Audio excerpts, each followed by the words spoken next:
Hello विद्यार्थियों, Saraswati coaching centre by Rahul sir में आपका स्वागत है। विद्यार्थियों आज हम अपने एजुकेशनल वीडियो नंबर 50 के थ्रू क्लास 12 के फिजिक्स पार्ट फर्स्ट के लेक्चर नंबर 7 को प्रोवाइड कर रहा हूं। विद्यार्थियों हमारे द्वारा प्रोवाइड किया जाने वाला ये लेक्चर विद्यार्थियों लेक्चर नंबर 6 के पार्ट 1 पार्ट 2 या फिर उसके पहले लेक्चर नंबर 5 से ज़्यादा इम्पॉर्टेंट होने वाला है। विद्यार्थियों परीक्षा के इस दौर में लेक्चर को सीक्वेंस में देखा करें विद्यार्थियों, और थोड़ा सा अपने स्नेह को अर्पित किया करें इस चैनल के प्रति।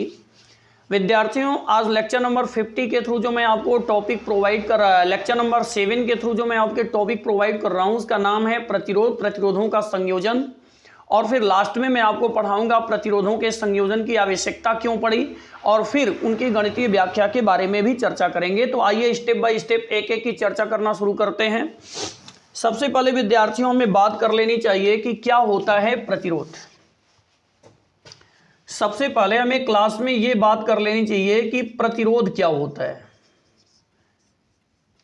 विद्यार्थियों एक जनरली लैंग्वेज में अगर आप प्रतिरोध का मतलब समझें तो प्रतिरोध का तात्पर्य आपसे प्रतिबाधा से होना चाहिए, और प्रतिबाधा का मतलब होता है रास्ते या मार्ग की रुकावट, रास्ते या मार्ग की रुकावट। यह जनरली बात आपके दिमाग में सेटअप होनी चाहिए जो सबसे इंपॉर्टेंट है। और दूसरी सबसे इंपॉर्टेंट बात अगर आप फोकस करेंगे तो प्रतिरोध को अंग्रेजी में हम लोग रेसिस्टेंस बोलते हैं। प्रतिरोध को अंग्रेजी में हम लोग रेसिस्टेंस बोलते हैं। और मेरे लेक्चर नंबर 5-6 को अगर आप देखे होंगे तो आपको पता होगा किसी भी चालक तार की लंबाई बढ़ती है तो उसकी प्रतिबाधा बढ़ती है, किसी भी चालक तार की लंबाई बढ़ती है तो उसकी प्रतिबाधा बढ़ती है। ये चीज़ आपको अच्छी तरह से जानकारी हो गई होगी कि चालक तार की लंबाई बढ़ने पर उसकी प्रतिबाधा क्या होती है। चालक तार की लंबाई बढ़ने पर उसकी प्रतिबाधा बढ़ती है, ये बात आपको अच्छी तरह से विदित हो गई होगी।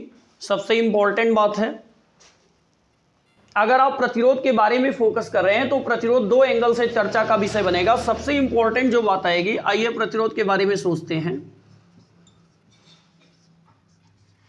प्रतिरोध दो तरह से खुलेगा यहां पे, एक तो ओपन होगा स्वयं की परिभाषा से, स्वयं की परिभाषा से, और दूसरा ये ओपन होता ओम के नियम से, ओम के नियम से। एक ये यहां से ओपन हो रहा है। अब आप इस प्रतिरोध को कहां से ओपन करना चाहते हो, या तो आप इसे ओपन करो स्वयं की परिभाषा से या फिर आप इसे ओपन करो ओम के नियम से। तो हम तो यही कहेंगे कि आप प्रतिरोध को ओम के नियम से ओपन कर लो और फिर बाद में इसको डिफाइन कर दो।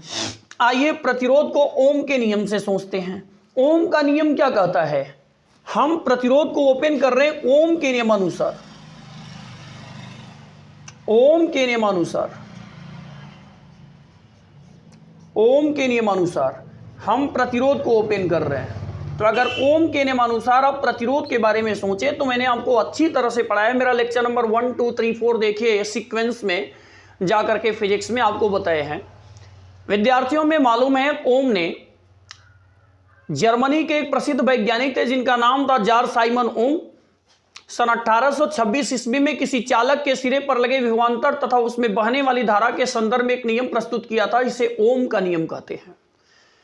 जर्मनी के प्रसिद्ध वैज्ञानिक जॉर्ज साइमन ओम ने किसी चालक के सिरे पर लगे विभवांतर तथा उसमें बहने वाली धारा के संदर्भ में एक नियम प्रस्तुत किया था, इसे ओम का नियम कहते हैं। ओम के नियम के अनुसार यदि किसी चालक की भौतिक अवस्था जैसे ताप इत्यादि में कोई परिवर्तन ना किया जाए तो चालक के सिरे पर लगे विभवांतर तथा उसमें बहने वाली धारा का अनुपात एक नियतांक होता है। क्या कहा उन्होंने, यदि किसी चालक की भौतिक अवस्था जैसे ताप इत्यादि में कोई परिवर्तन ना किया जाए। विद्यार्थियों भौतिक अवस्था का मतलब हुआ ताप, दाब, लंबाई, आयतन, क्षेत्रफल इत्यादि, मतलब इसमें कोई परिवर्तन ना किया जाए। तो चालक के सिरे पर जो विभवांतर लगा है और इससे इसमें जो धारा बह रही है, इन दोनों का जो अनुपात आएगा वो नियतांक होगा। यही बात किसने कहा था, ओम ने, कि यदि किसी चालक की भौतिक अवस्था जैसे ताप, दाब, लंबाई, आयतन, क्षेत्रफल इत्यादि में कोई परिवर्तन ना किया जाए तो चालक के सिरे पर लगे विभवांतर तथा उसमें बहने वाली धारा का अनुपात एक नियतांक होता है। आपने ओम का नियम समझा होगा। अगर हम ओम के नियम से सीक्वेंस को जोड़ें तो आगे की ओर देखें आपको क्या मिल रहा है। विद्यार्थियों, ओम के नियम के अनुसार हम प्रतिरोध लेकर के चल रहे हैं। यदि चालक के सिरे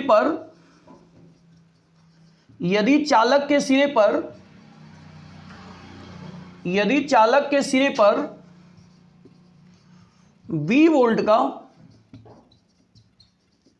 विभवांतर हो जिससे चालक में I एंपियर की धारा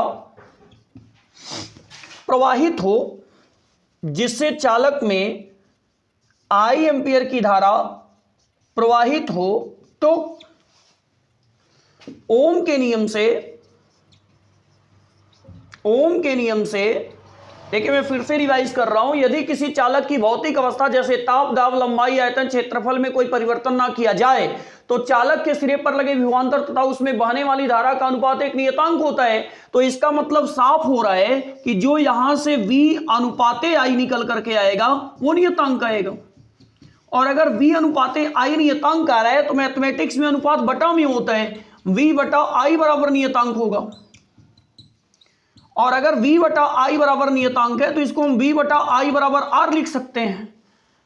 V बटा I बराबर R लिख सकते हैं। और अगर V बटा I बराबर R लिख सकते हैं तो आपसे पूछा जाएगा R क्या है।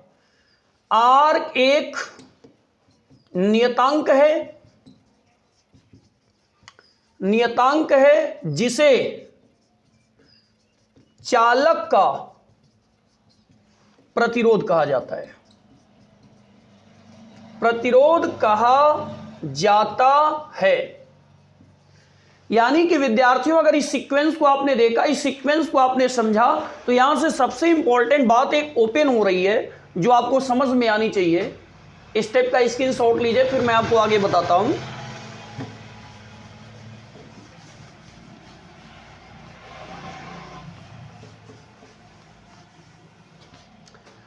सबसे इंपॉर्टेंट बात आ रही है कि अगर V बटा I बराबर R हुआ तो साफ बात है R बराबर V बटा I। कौन क्या है यहां पे? V का मतलब विभवांतर, I का मतलब धारा और R का मतलब प्रतिरोध। अब यहां से तो प्रतिरोध की परिभाषा अपने आप बन सकती है, इसीलिए तो बोले थे कि ओम के नियम से चलिए। अगर आप प्रतिरोध की परिभाषा बना रहे हो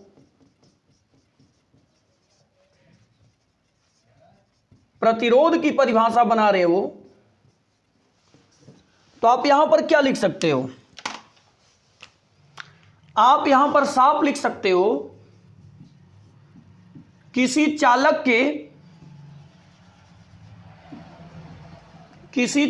के सिरे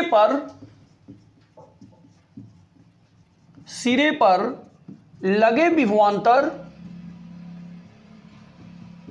किसी चालक के सिरे पर लगे विभवांतर तथा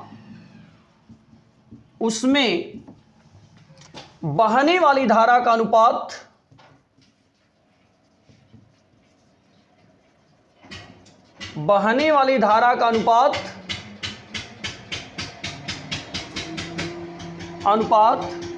उस चालक का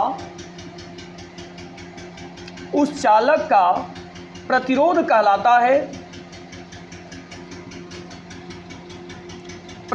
कहलाता है। इसे R से प्रदर्शित करते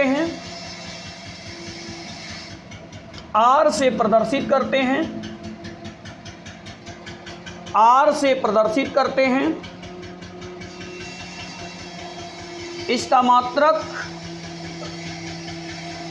इसका मात्रक ओम या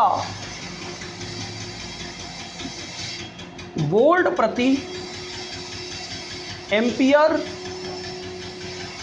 होता है। इसे ग्रीक भाषा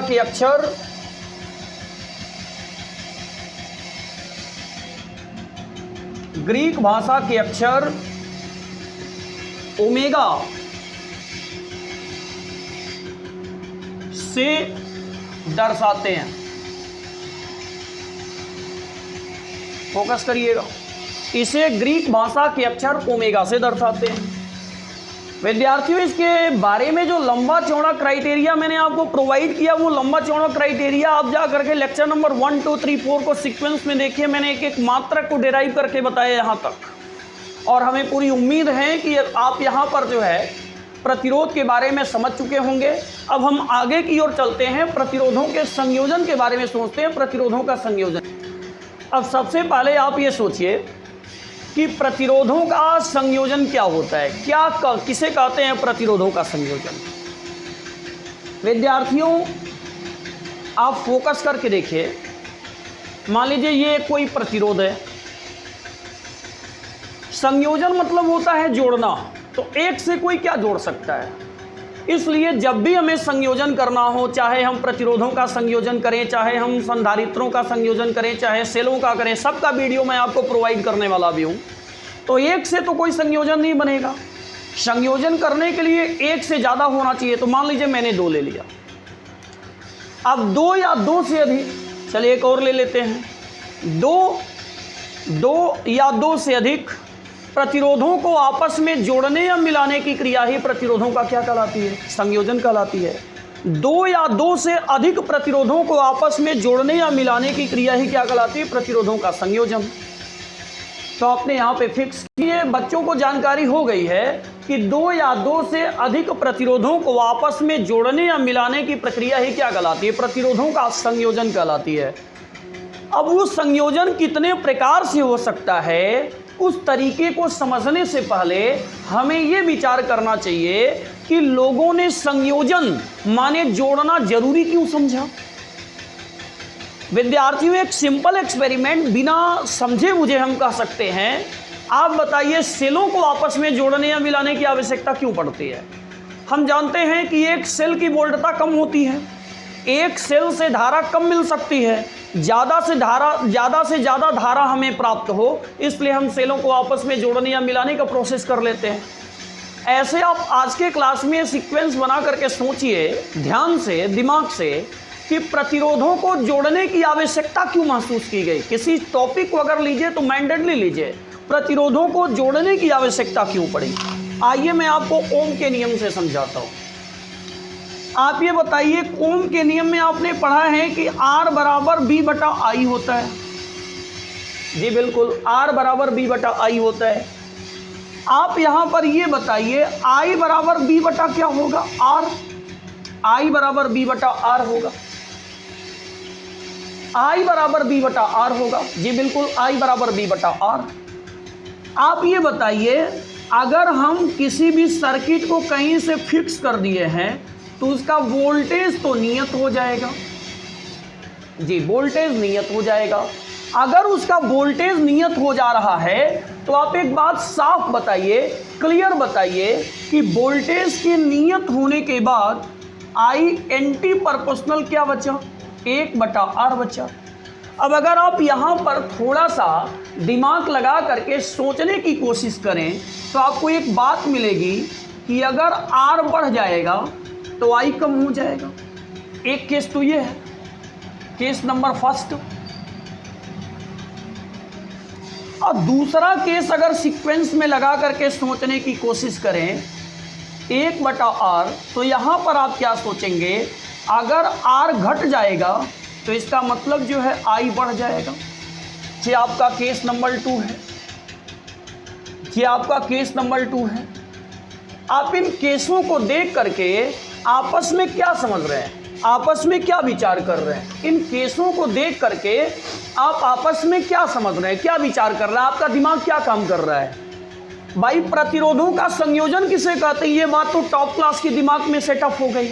लेकिन अब प्रतिरोधों के संयोजन की जरूरत क्यों पड़ी, प्रतिरोधों के संयोजन का जरूरत क्यों महसूस किए लोग, इसे सोचना चाहिए। तो ओम ने तो कहा है ना कि R बराबर B/I होता है, I बराबर B/R होता है। अगर I बराबर B/R होता है तो हम यहाँ से चेक करें, वोल्टेज कांस्टेंट है। मान लीजिए अगर हम 220 वोल्ट से लगा दिए, 220 ही रहेगा। 120 से लगा दिए 120 रहेगा, 240 से लगा दिए 240। तो मान लीजिए वोल्टेज कांस्टेंट राशि हो गई, हटा दिए उसको। आई का संबंध आर से कैसा बना? आई एंटी प्रोपोर्शनल आर होता है। अगर आर का वैल्यू ग्रो करेगा तो आई का वैल्यू कम होगा, और आर का वैल्यू कम होगा तो आई का वैल्यू ग्रो करेगा। इसका मतलब अगर परिपथ में आर का मान बढ़ा तो आई का मान घटा, और परिपथ में आर का मान घटा तो आई का मान बढ़ा। यहां से विद्यार्थियों आपके दिमाग में टॉप क्लास की बात आ रही होगी कि विद्युत परिपथों में धारा के मान को घटाने के लिए या धारा के मान को बढ़ाने के लिए लोगों ने विद्युतिकी में प्रतिरोधों के संयोजन की आवश्यकता महसूस की। विद्युत परिपथों में धारा के मान को घटाया जा सके या बढ़ाया जा सके, इसी कारण से प्रतिरोधों का संयोजन करना नितांत आवश्यक है। विद्युत परिपथों में प्रतिधारा के मान को कम किया जा सके या ज़्यादा किया जा सके, इसी के लिए प्रतिरोधों का संयोजन नितांत आवश्यक है। क्योंकि सर्किट में कभी हमें धारा घटानी भी होती है तो कभी हमें धारा बढ़ानी भी होती है, तो इसके लिए प्रतिरोधों का संयोजन होना चाहिए।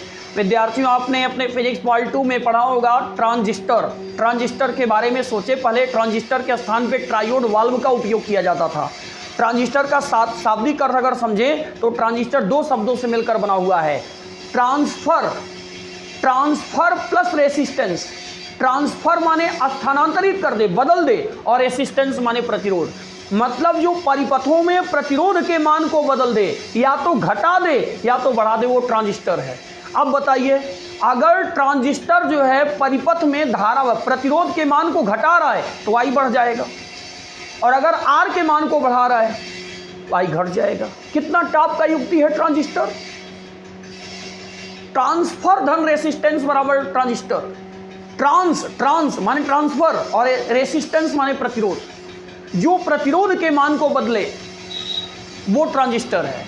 तो क्यों प्रतिरोध के मान को बदलेगा? प्रतिरोध के मान को बदलेगा तो उसका टारगेट हो जाएगा ना, उसका टारगेट पूरा हो जाएगा, वो फोकस कर लेगा। क्या फोकस कर लेगा कि आई का वैल्यू या तो कम हो गया या तो ज़्यादा। तो विद्यार्थियों, आई होप कि आपको समझ में आया होगा, अच्छी तरह से समझ में आया होगा कि जो हम लोगों का प्रतिरोध होता है, प्रतिरोधों का संयोजन किस लिए करना जरूरी है, ताकि परिपथों में धारा के मान को घटाया जा सके या फिर बढ़ाया जा सके।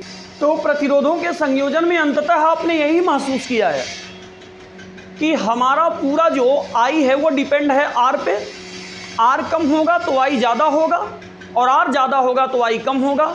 अब आप यही सोचेंगे कौन सा ऐसा संयोजन है जिसमें आर कम होगा और कौन सा ऐसा संयोजन है जिसमें आर ज़्यादा होगा। अगर संयोजन में आर कम हुआ तो संयोजन में आई ज़्यादा होगा, और अगर संयोजन में आर ज़्यादा हुआ तो संयोजन में आई कम होगा। इस स्टेप का स्क्रीनशॉट लीजिए, फिर मैं इस लेक्चर को आगे प्रोवाइड कर रहा हूँ। विद्यार्थियों, बात आती है प्रतिरोधों के संयोजन के प्रकार की, तो आप समझें अब प्रतिरोधों के संयोजन की आवश्यकता तो लोगों को महसूस हो गई कि अब प्रतिरोधों का संयोजन करना चाहिए। तो प्रतिरोधों का जो संयोजन होता है वो दो प्रकार से होता है मुख्यतः। एक होता है प्रतिरोधों का श्रेणी क्रम संयोजन, और दूसरा होता है प्रतिरोधों का समांतर क्रम संयोजन। एक होता है प्रतिरोधों का श्रेणी क्रम संयोजन और दूसरा होता है प्रतिरोधों का समांतर क्रम संयोजन। इन मिक्स कंबाइनेशन और एक है इन पैरेलल कंबाइनेशन। आइए अब एक एक के बारे में शुरू करते हैं। क्या होता है प्रतिरोधों का श्रेणी क्रम संयोजन? विद्यार्थियों, अब मैं इसको आपको प्रैक्टिकली समझा रहा हूं, इसको समझने का प्रयास करिए। मेरे पास ये 3 गो कोई प्रतिरोध हैं। कैप वाला जो हिस्सा है ये इनका पहला सिरा है, अब विदाउट कैप वाला जो इनका दूसरा सिरा है। हमें समझना है प्रतिरोधों का श्रेणी क्रम संयोजन। जब संयोजन में आने वाले सभी प्रतिरोधों में से पहले प्रतिरोध का दूसरा सिरा दूसरे प्रतिरोध के पहले सिरे से, दूसरे प्रतिरोध का दूसरा सिरा तीसरे प्रतिरोध के पहले से सिरे से जुड़ा हो, और इस प्रकार से संयोजन को आगे बढ़ाया जाए, तो इसे हम प्रतिरोधों का श्रेणी क्रम संयोजन कहते हैं। फिर से, क्या होता है प्रतिरोधों का श्रेणी क्रम संयोजन? जब संयोजन में आने वाले प्रतिरोधों में से पहले प्रतिरोध का दूसरा सिरा दूसरे प्रतिरोध के पहले सिरे से, दूसरे प्रतिरोध का दूसरा सिरा तीसरे प्रतिरोध के पहले सिरे से जुड़ा हो और इस प्रकार से संयोजन को आगे बढ़ाया जाए तो इसे प्रतिरोधों का श्रेणी क्रम संयोजन कहते हैं। आइए अब मैं इसका आपको व्याख्यात्मक उदाहरण देता हूं आरेख सहित। तो हमें उम्मीद है कि आपको परिभाषा समझ में आ गई होगी। आइए अब इसके आरेखात्मक विवरण को समझने की कोशिश करते हैं। विद्यार्थियों, आरेखात्मक विवरण को देखने से पहले आप एक काम करें, नीचे वाले सर्किट को ना देखें।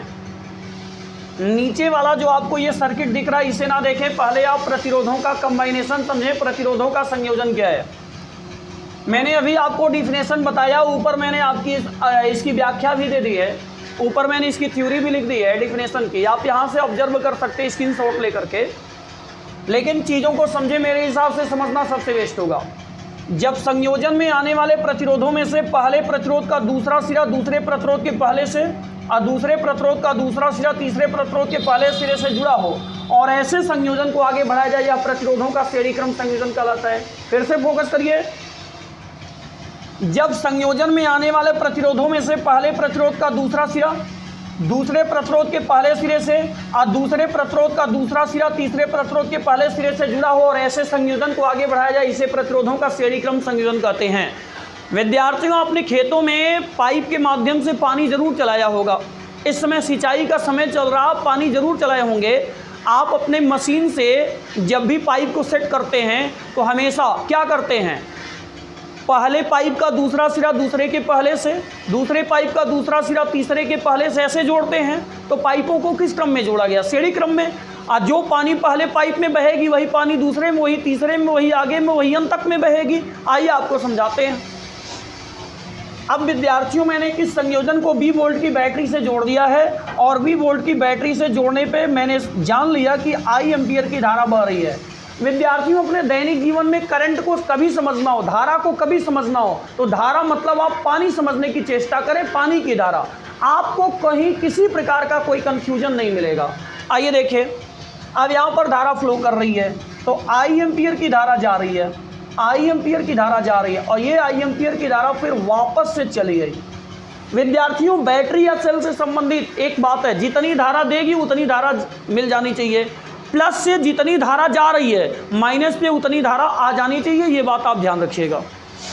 अब विद्यार्थियों, आपने यहाँ पर धारा का भी प्रवाह कर दिया। अब यहाँ पर एक सबसे इम्पॉर्टेंट बातें आती है कि अगर ये पहला सिरा तो ये के है, ये दूसरा सिरा तो ये बी है, ये अगला सिरा तो ये सी है, ये अगला सिरा तो ये डी। अगर हम ये पहला प्रतिरोध है तो R1 मान लिए, ये दूसरा है तो R2 मान लिए, तीसरा है तो R3 मान लिए, सबको 20 वोल्ट की बैटरी से जोड़ दिए तो श्रेणी क्रम में धारा समान बह रही है। श्रेणी क्रम में धारा क्या हो रही है।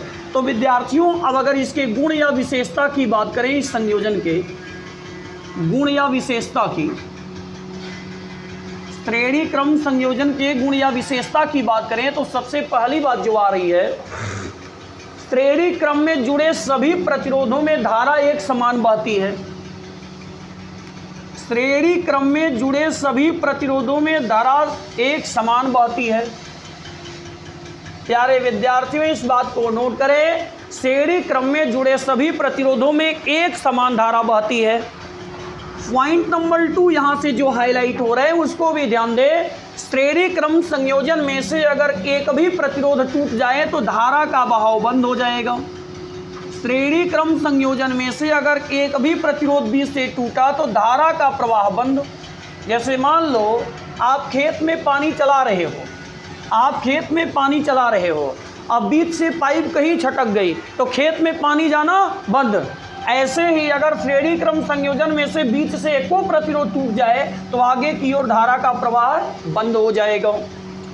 पॉइंट नंबर 3 देखें विद्यार्थियों, श्रेणी क्रम संयोजन में विभवांतर भिन्न भिन्न होता है। श्रेणी क्रम संयोजन में विभवांतर भिन्न भिन्न होता है। अब सबसे पहले क्लास में एक बहुत बड़ी समस्या आएगी, विभवांतर क्या होता है। विद्यार्थियों, मैं विभवांतर का एक बेसिक कंसेप्ट यहाँ बता रहा हूँ। आप इस बेसिक कंसेप्ट को अलग के पन्ने में मेरे साथ नोट करें, क्योंकि ये विद्युत्की में बहुत इंपॉर्टेंट क्राइटेरिया है, चाहे गतिक विद्युत्की हो या स्थिर विद्युत्की। आइए आपको विभव या विभवांतर के बारे में बताते हैं। सबसे इंपॉर्टेंट बात यह है विद्यार्थियों कि अगर ये चालक है, अगर ये चालक तार है जिसमें Q कूलाम का आवेश बह रहा है, तो ये इसका एक बिंदु है और ये इसका दूसरा बिंदु है। मैं मान लिया कि ये A है और मैं मान लिया कि ये B है। प्यारे विद्यार्थियों, अगर आप विभव या विभवांतर को समझना चाहते हो तो विभव, अंग्रेजी में इसको बोलते हैं पोटेंशियल,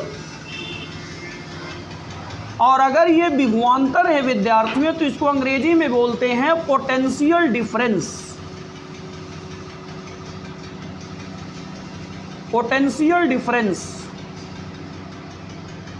अगर आप अपने क्लास की गरिमा को बचाएं और इनके अर्थ से ही समझें, तब भी आपको समझ में आ जाना चाहिए कि क्या है विभव और क्या है विभवांतर। अगर आपको विभव समझ में आ जाए तो विभवांतर तो स्वैच्छिक है, आपको खुद समझ में आ जाएगा, क्योंकि विभवांतर मतलब होता है विभवों का अंतर। प्यारे विद्यार्थियों, मैं आपको बता देना चाहता हूं, जो विभव होता है वो किसी एक बिंदु से संबंधित है। विद्यार्थियों, विभव किसी एक बिंदु की माप है। जो विभव होता है वो किसी एक बिंदु की माप है, यानी A पर भी विभव मिलेगा और B पर भी विभव मिलेगा, लेकिन जैसे ही हम यहाँ पर दोनों बिंदुओं के बीच अंतर निकालेंगे, माने VB माइनस VA निकालेंगे, हमें मिल जाएगा विभवांतर, और इस विभवांतर को हम लिख देंगे डेल्टा V। हालांकि इसे भी V से ही लिखा जाता है। चाहे विभवांतर हो या विभव हो, दोनों का मात्रक वोल्ट ही होता है, लेकिन चीज़ों में अंतर है। इसको समझने की कोशिश करें, अदरवाइज पूरी विद्युत की चली जाएगी, कुछ समझ में आने वाला नहीं है। विद्यार्थियों, मैं आपको बताना चाहता हूं, अगर विभव है तो विभव माने पोटेंशियल, और अगर विभवांतर है तो मतलब पोटेंशियल डिफरेंस। पोटेंशियल डिफरेंस माने विभवों के बीच में आने वाला अंतर। एक बात यहाँ पर बिल्कुल क्लियर है। क्या क्लियर है? मतलब अगर हमें विभव का पता चल जाए, पोटेंशियल का पता चल जाए, तो हम पोटेंशियल डिफरेंस के बारे में सोच लेंगे। हाँ, तो विद्यार्थियों आप सोचिए ना, मैं आपको बता रहा हूँ, विभव किसी एक बिंदु की माप होती है। जैसे ये KB कोई चालक है, तो यहाँ से मैंने आवेश को भेजा, तो विभव किसी एक बिंदु की माप होती है। विभव किसी एक बिंदु की माप होती है। अब यहाँ का विभव कितना होगा? V है। यहाँ का विभव कितना होगा? VB। तो क्या होता है विभवांतर? सर, विभवांतर दो विभवों के बीच का अंतर, यानी BB माइनस B है। BB माइनस B है विभवांतर डेल्टा V। आई होप कि आपको ये पूरी तरह से क्लियर हो चुका होगा। कमेंट सेक्शन में रिप्लाई जरूर करें। नहीं समझ में आएगा तो हम आपको 5 मिनट का एक बेहतर लेक्चर विभव और विभवांतर से संबंधित प्रोवाइड करूँगा। तो मुझे पूरी उम्मीद है कि आपको विभव या विभवांतर क्लियर हुआ होगा। अगर हम यहाँ से विभव और विभवांतर देखने की कोशिश करें तो एक बात फिक्स है कि जो यहाँ A पर विभव मिलेगा वो क्या होगा? VA। B पर जो विभव मिलेगा वो क्या मिलेगा? VB। C पर जो विभव मिलेगा वो क्या मिलेगा? VC। और D पर जो विभव मिलेगा वो क्या मिलेगा? VD। अब विद्यार्थियों, अगर हम यहाँ से हर प्रतिरोध का दो बिंदु है, हर प्रतिरोध का दो बिंदु है, अब हम यहाँ से विभवांतर निकालने की कोशिश करें। विभवांतर माने विभवों के बीच का अंतर। तो R1 के लिए क्या बिंदु मिल रहा है विद्यार्थियों? R1 के लिए तो आप कहेंगे सर R1 बराबर मिल रहा VB माइनस VA। R2 के लिए क्या मिल रहा है? तो आप कहेंगे सर R2 के लिए VC माइनस VB मिल रहा है।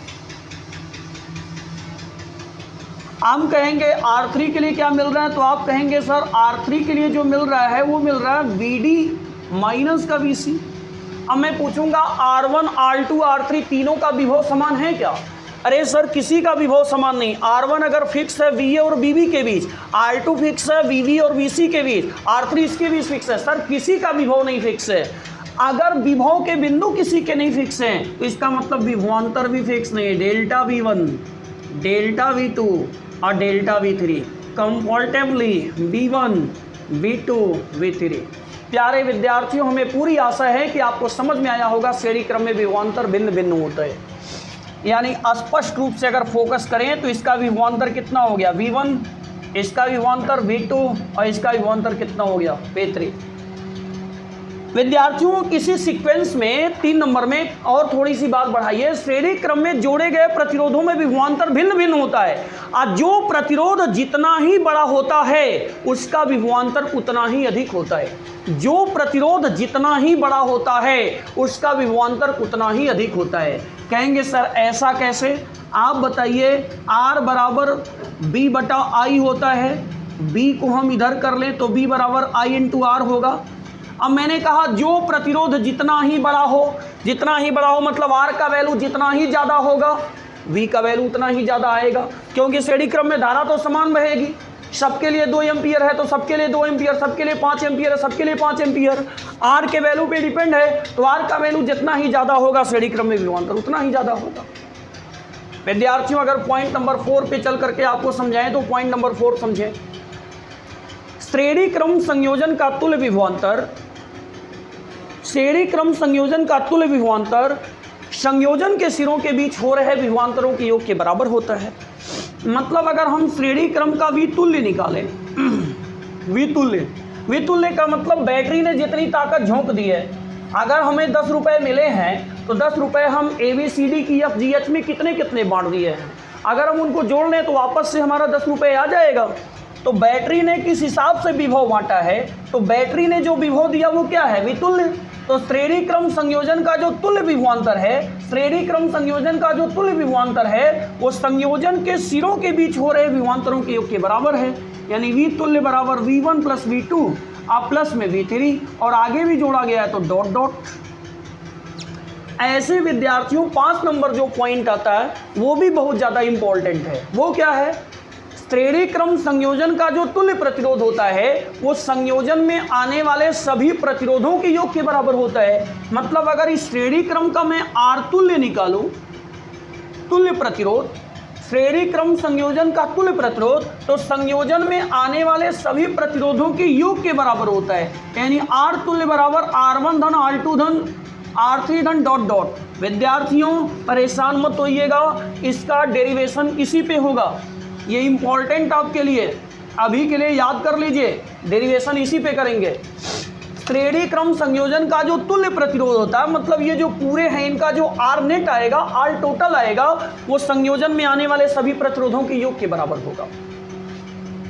विद्यार्थियों अगर मैं यहाँ पर एक वैल्यू मान करके इसको सॉल्व करूँ, मान लिया R1 बराबर 2 ओमेगा, R2 बराबर 3 ओमेगा, R3 बराबर 4 ओमेगा, तो क्लास का हर एक बच्चा बोलेगा सर जी R तुल्य बराबर कितना आ जाएगा, 2 धन 3 धन 4, तो 9 ओमेगा इसका आंसर आ जाएगा।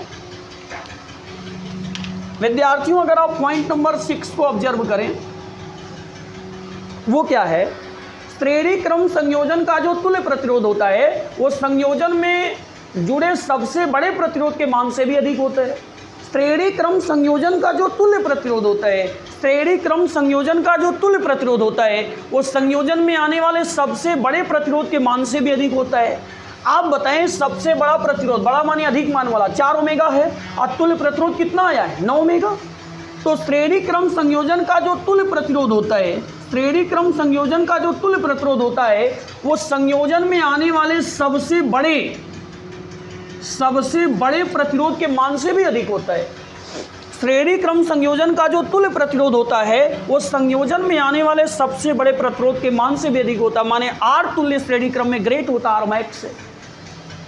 विद्यार्थियों ये 6 नंबर जो पॉइंट है वो एक बात बता रही है, वो टॉप क्लास की बात जो अभी मैंने पीछे आपको समझाया है कि प्रतिरोधों के जोड़ने की क्या उद्देश्य है, प्रतिरोधों को आपस में मिलाने का क्या उद्देश्य है, ताकि सर्किट में करंट को कम किया सके या ज़्यादा किया सके। R जब मैक्स होगा तो I मिन हो जाएगा और R जब मिन होगा तो I मैक्स हो जाएगा। वो समय आ गया है कि कहाँ R मैक्स हो रहा है और कहाँ R मिन हो रहा है। आइए ऑब्जर्व करिएगा विद्यार्थियों, हम जानते हैं श्रेणी क्रम संयोजन में अब आप बताइए श्रेणी क्रम संयोजन में R हमेशा मैक्सिमम होता है कि नहीं, यहां साइड में समझा रहे, श्रेणी क्रम संयोजन में R हमेशा मैक्स होगा। क्यों? क्योंकि श्रेणी क्रम संयोजन का जो तुल्य प्रतिरोध होता है वो संयोजन में आने वाले सबसे बड़े प्रतिरोध के मान से भी अधिक होता है। माने सबसे बड़ा जो प्रतिरोध होगा उससे भी ज़्यादा होगा। इसलिए श्रेणी क्रम संयोजन में R क्या हुआ, मैक्स। और अगर श्रेणी क्रम संयोजन में R मैक्स हुआ तो पुराने रीति रिवाज के हिसाब से अगर विचार करिए तो I एंटी प्रोपोर्शनल R होती है। अब श्रेणी क्रम संयोजन में R मैक्स हो गया, मतलब R बहुत ज़्यादा हो गया, इसका मतलब I बहुत कम हो जाएगा, I मिन हो जाएगा। वाह, कितनी स्टैंडर्ड बात है कि अगर हम सारे प्रतिरोधों को श्रेणी क्रम में जोड़ दें, अगर हम सारे प्रतिरोधों को श्रेणी क्रम में जोड़ दें तो R मैक्स हो जाएगा। R क्या हो जाएगा, मैक्स। और जिस दिन R मैक्स हो जाएगा उस दिन I मिन हो जाएगा। इसीलिए लोगों ने प्रतिरोधों को आपस में जोड़ने की महिमा बना ली, प्रतिरोधों को आपस में मिलाने की बात कह डाली कि हम प्रतिरोधों को आपस में अगर जोड़ेंगे, हम प्रतिरोधों को आपस में अगर मिलाएंगे तो सर्किट में धारा का मान कम हो जाएगा या सर्किट में धारा का मान बढ़ जाएगा। श्रेणी क्रम में जब लोगों ने जोड़ा तो श्रेणी क्रम में R मैक्स आ रहा है। ओम जी कहते हैं कि वोल्टता कांस्टेंट हो गई, R अगर मैक्स हो गया तो I मिन हो जाएगा। रेसिस्टेंस को अगर श्रेणी क्रम में जोड़ दोगे तो R का वैल्यू बढ़ जाएगा, I का वैल्यू घट जाएगा। आई होप कि ये बात विशेषता सहित आपके दिमाग में समझ में आई होगी। आवश्यकता अनुसार लिखे गए स्टेटमेंट का स्क्रीनशॉट लीजिए, फिर मैं आपको इसकी गणितीय व्याख्या समझाता हूँ। विद्यार्थियों, अब बारी आ गई है कि हम लोग श्रेणी क्रम संयोजन का पूरा डेरिवेशन कर लें। तो इसे समझाने के लिए मैं आपको चित्र में बता दिया हूं कि हम लोग जो है 3 प्रतिरोधों को आपस में ले लिए हैं। माना कोई मेरे पास 3 प्रतिरोध R1, R2 व R3 हैं, जिन्हें 20 वोल्ट की बैटरी से जो है श्रेणी क्रम में जोड़ा गया है और प्रत्येक प्रतिरोधों में I एम्पियर की धारा बह रही है। चित्र में विदित है, सारी चीज़ें समझ चुके हैं। माना R1, R2, R3, आप ये n तक ले सकते हो विद्यार्थियों। अगर मैं 3 तक बता रहा हूं तो आप 2 तक कर सकते हो, 1 से कोई संयोजन होता नहीं, या 3 से ज़्यादा कर सकते हो। माना R1, R2, R3 ओमेगा के कोई 3 प्रतिरोध हैं जिन्हें 20 वोल्ट की बैटरी से श्रेणी क्रम में जोड़ा गया है और प्रत्येक प्रतिरोध में I एम्पियर की धारा प्रवाहित हो रही है। अब अगर ऐसी दशा में हम इनको आगे की ओर ले चलें, आगे की ओर बढ़ाने की कोशिश करें तो देखें क्या मिल रहा है, समझें। विद्यार्थियों, एक बात ये सिद्ध कर लीजिएगा कि हमेशा चाहे सेल का डेरिवेशन हो, चाहे संधारित्र का डेरिवेशन हो, चाहे प्रतिरोध का डेरिवेशन हो, हमेशा आप इनमें डेरिवेशन उसी पॉइंट से स्टार्ट करेंगे जहां से इनसे संबंधित राशियां भिन्न हों। विद्यार्थियों, अगर आज के क्लास में आप स्पेशली प्रतिरोध की बात करिए तो प्रतिरोध के संदर्भ में 3 बातें बोली गई हैं। RVI R का डेरिवेशन ही करना है, साइड कर दीजिए। आप सोचिए क्षण भर के लिए कि V और I में से भिन्न कौन होता है श्रेणी क्रम के लिए, तो आपके दिमाग में एक ही बात आएगी, सर श्रेणी क्रम में तो विभवांतर भिन्न होता है।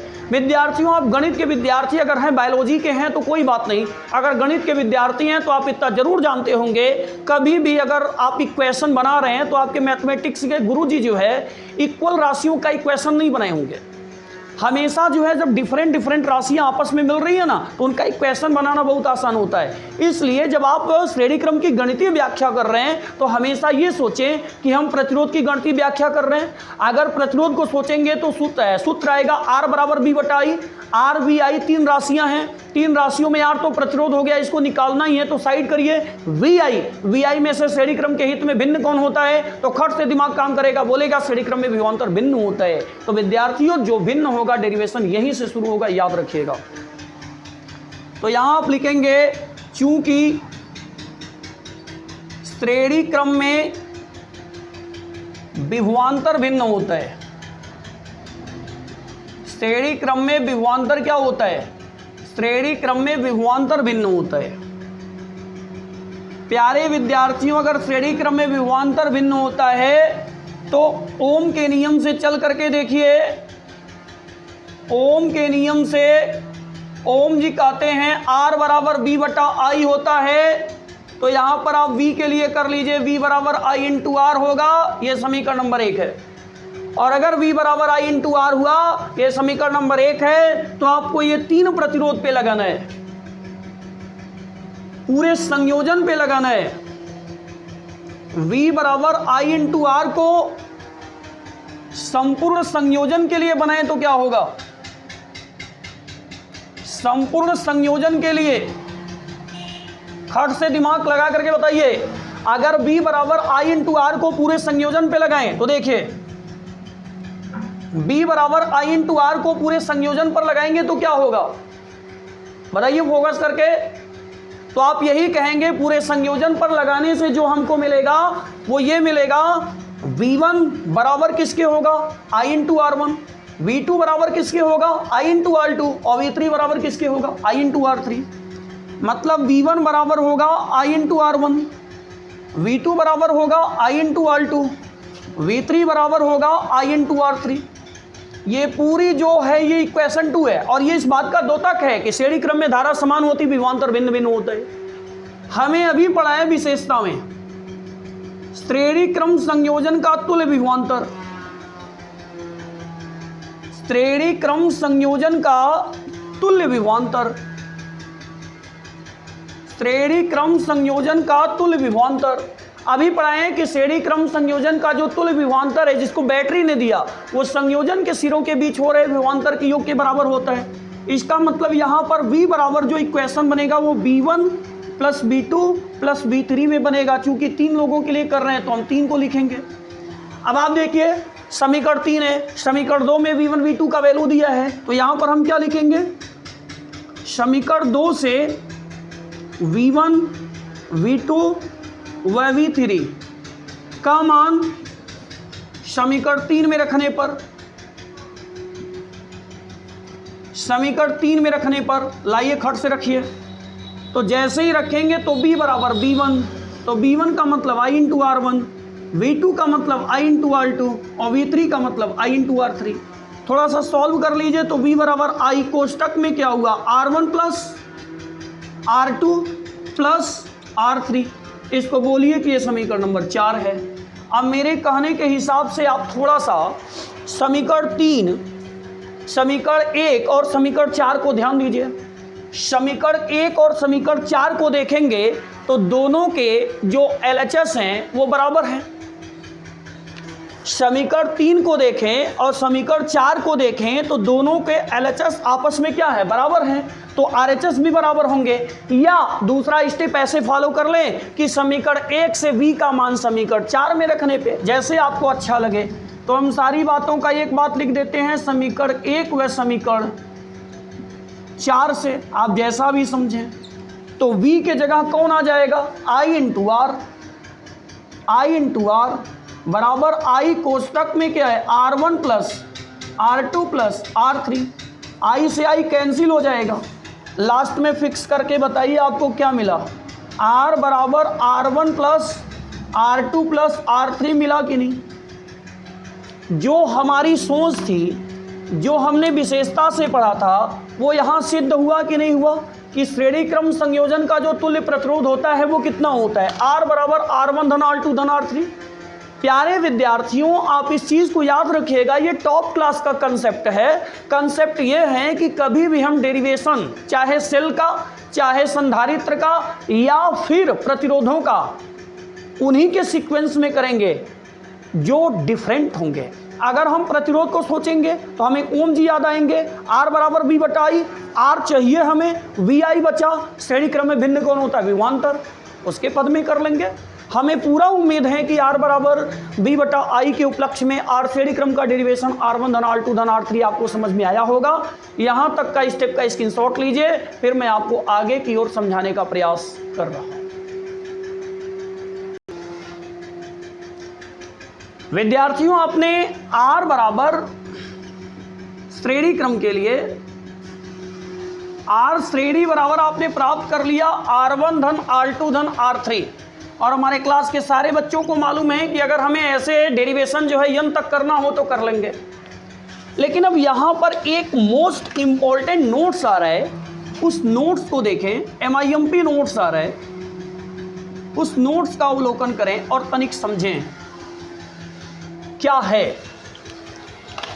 आप ये जानते होंगे ना, x y z x1 x2 x3 a b c R1 R2 R3, ये सब लिखने का क्या मतलब है। ये सब लिखने का मतलब है कि हर एक राशि दूसरे से डिफरेंट है, हर एक राशि दूसरे से क्या है, डिफरेंट है।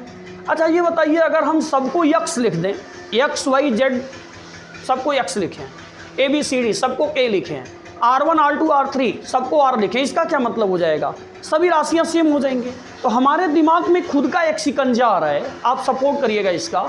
हमारे खुद के दिमाग में एक शिकंजा आ रहा है, वो शिकंजा ये है, हमारे खुद के दिमाग में, हमारे खुद के कंसेप्ट में एक शिकंजा आ रहा है, वो शिकंजा ये है कि मान लीजिए श्रेणी क्रम संयोजन में सारे प्रतिरोध R ओमेगा के हों, मतलब ये जो R1 दिख रहा है यो R ओमेगा का हो, जो R2 दिख रहा है यो R ओमेगा का हो, जो R3 दिख रहा है यो R ओमेगा का हो। यदि श्रेणी क्रम संयोजन में सभी प्रतिरोध R ओमेगा के हों, यदि श्रेणी क्रम संयोजन